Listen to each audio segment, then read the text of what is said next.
रविवार व्रत कथा सभी मनोकामनाएं पूर्ण करने वाले और जीवन में सुख समृद्धि, धन संपत्ति और शत्रुओं से सुरक्षा हेतु सर्वश्रेष्ठ व्रत। रविवार की कथा इस प्रकार से है। प्राचीन काल में एक बुढ़िया रहती थी। वह नियमित रूप से रविवार का व्रत करती।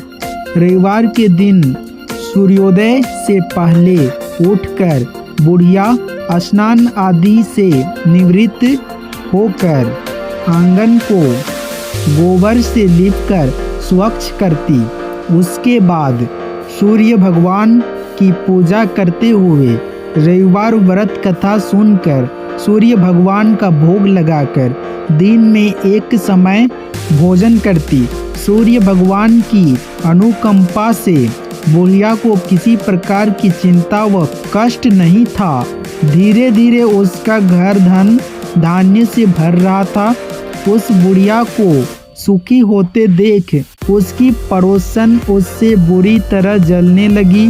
बुढ़िया ने कोई गाय नहीं पाल रखी थी, अतः वह अपनी पड़ोसन के आंगन में बंधी गाय का गोबर लाती थी। पड़ोसन ने कुछ सोचकर अपनी गाय को घर के भीतर बांध दिया। रविवार को गोबर न मिलने से बुढ़िया अपना आंगन नहीं लीप सकी। आंगन न लीप पाने के कारण उस बुढ़िया ने सूर्य भगवान को भोग नहीं लगाया और उस दिन स्वयं भी भोजन नहीं किया। सूर्यास्त होने पर बुढ़िया भूखी प्यासी सो गई। रात्रि में सूर्य भगवान ने उसे स्वप्न में दर्शन दिए और व्रत न करने तथा उन्हें भोग न लगाने का कारण पूछा। बुढ़िया ने बहुत ही करुण स्वर में पड़ोसन के द्वारा घर के अंदर गाय बांधने और गोबर न मिल पाने की बात कही।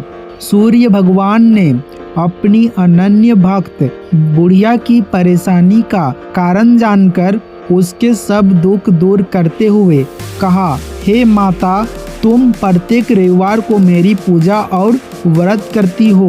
मैं तुमसे अति प्रसन्न हूँ और तुम्हें ऐसी गाय प्रदान करता हूँ जो तुम्हारे घर आंगन को धन धान्य से भर देगी। तुम्हारी सभी मनोकामनाएं पूरी होगी। रविवार का व्रत करने वालों की मैं सभी इच्छाएं पूरी करता हूँ।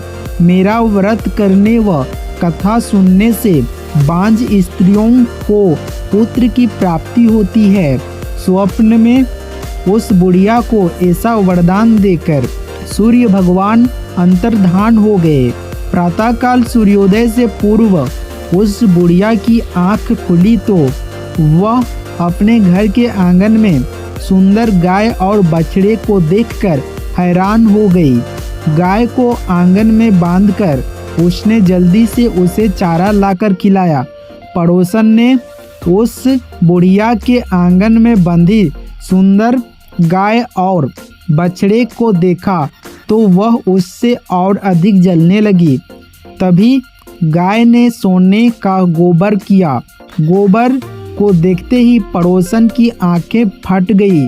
पड़ोसन ने उस बुढ़िया को आसपास ना पाकर तुरंत उस गोबर को उठाया और अपने घर ले गई तथा अपनी गाय का गोबर वहां रख आई। सोने के गोबर से पड़ोसन कुछ ही दिनों में धनवान हो गई। गाय प्रतिदिन सूर्योदय से पूर्व सोने का गोबर किया करती थी और बुढ़िया के उठने के पहले पड़ोसन उस गोबर को उठाकर ले जाती थी। बहुत दिनों तक बुढ़िया को सोने के गोबर के बारे में कुछ पता ही नहीं चला। बुढ़िया पहले की तरह हर रविवार को भगवान सूर्यदेव का व्रत करती रही और कथा सुनती रही। लेकिन सूर्य भगवान को जब पड़ोसन की चालाकी का पता चला तो उन्होंने तेज आंधी चलाई। आंधी का प्रकोप देखकर बुढ़िया ने गाय को घर के भीतर बांध दिया। सुबह उठकर बुढ़िया ने सोने का गोबर देखा। उसे बहुत आश्चर्य हुआ। उस दिन के बाद बुढ़िया गाय को घर के भीतर बांधने लगी। सोने के गोबर से बुढ़िया कुछ ही दिन में बहुत धनी हो गई। उस बुढ़िया के धनी होने से पड़ोसन बुरी तरह जल भूनकर राख हो गई और उसने अपने पति को समझा बुझाकर उस नगर के राजा के पास भेज दिया। राजा को जब बुढ़िया के पास सोने के गोबर देने वाली गाय के बारे में पता चला तो उसने अपने सैनिक भेजकर बुढ़िया की गाय लाने का आदेश दिया। सैनिक उस बुढ़िया के घर पहुँचे।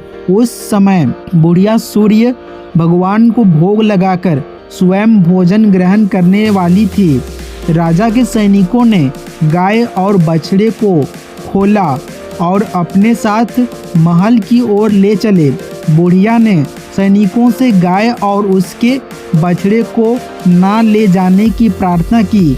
बहुत रोई चिल्लाई, लेकिन राजा के सैनिक नहीं माने। गाय व बछड़े के चले जाने से बुढ़िया को बहुत दुख हुआ। उस दिन उसने कुछ नहीं खाया और सारी रात सूर्य भगवान से गाय व बछड़े को लौटाने के लिए प्रार्थना करती रही। सुंदर गाय को देखकर राजा बहुत खुश हुआ।